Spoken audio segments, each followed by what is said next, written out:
Alô, meus queridos irmãos deste mundo maravilhoso de nosso Deus. Hoje é dia 14 de maio de 2002 e hoje vamos falar sobre a simplicidade do plano divino.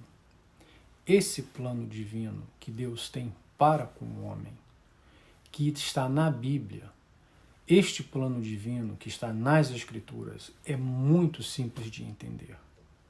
Nenhum homem tem qualquer desculpa para mal entender ou existir mal entendido. Jesus constantemente desafiava e nos ensinava sobre esses estudos nas Escrituras. Até mesmo repreendia os homens por sua falta de conhecimento da verdade.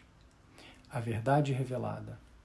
Ele atribuiu todo o erro e a falta de conhecimento da Bíblia. Ele respondeu aos seus críticos dizendo: errais não conhecendo as Escrituras, nem o poder de Deus. Mateus 22, 29.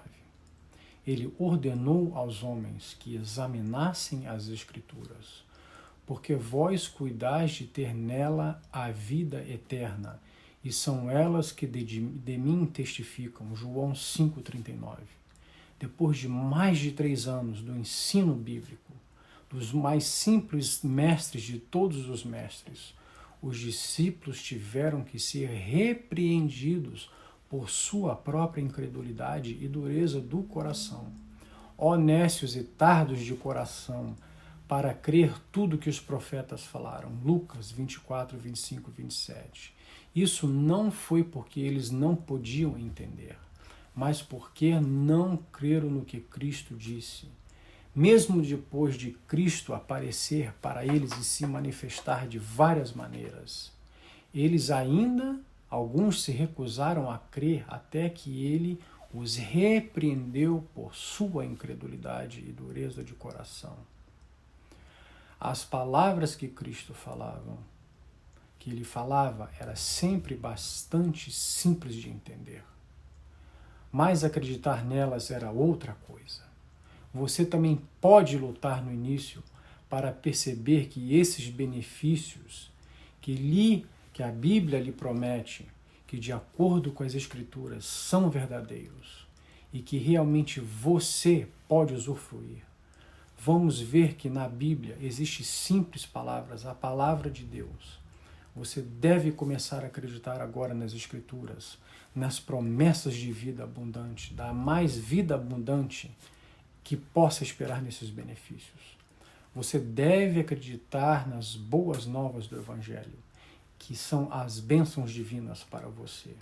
E você deve começar a apropriar-se delas agora. Paulo também ensinou que ouvir da palavra de Deus era suficiente para alguém crer. Ele disse: como? Pois invocarão aquele que não creram? Como crerão naquele de quem não ouviram? E como ouvirão sem pregador? Mas nem todos obedeceram ao Evangelho. Pois Isaías diz: Senhor, quem acreditou no nosso relato? De sorte que a fé vem pelo ouvir, pela palavra de Deus e ouvir da palavra de Deus. Romanos 10, 11 e 18. Bom, aqui temos o grande plano divino. Quase 90 vezes, somente no Novo Testamento, um apelo é feito aos leitores que acreditem no que está escrito, como se tudo se fosse simples o suficiente para entender. Se os homens quisessem entender e crer de fato, nem uma vez em qualquer testamento, qualquer orador ou escritor deixou a impressão de que qualquer coisa que Deus disse fosse difícil de entender.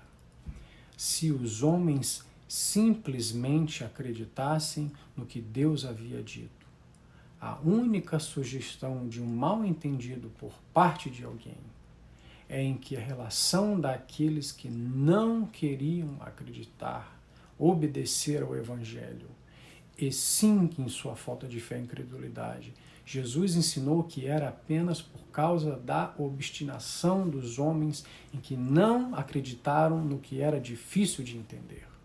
Em outras palavras, alguns não querem entender. Aqueles que fazem podem entender sem exceção. Mateus 13, 9 e 17. Pedro fala dos incultos e instáveis, torcendo as Escrituras para a sua própria destruição, 2 Pedro 3,16. No entanto, ninguém pertence a essa classe se decidir acreditar e obedecer o que está escrito em vez de se rebelar contra isso. A rebelião contra o que está escrito são as causas da Bíblia de ser difícil de entender. A parte difícil, então, não é entender com a mente, mas estar disposto a obedecer ao que não quer obedecer. Uma excelente tarde para vocês e Deus vos abençoe.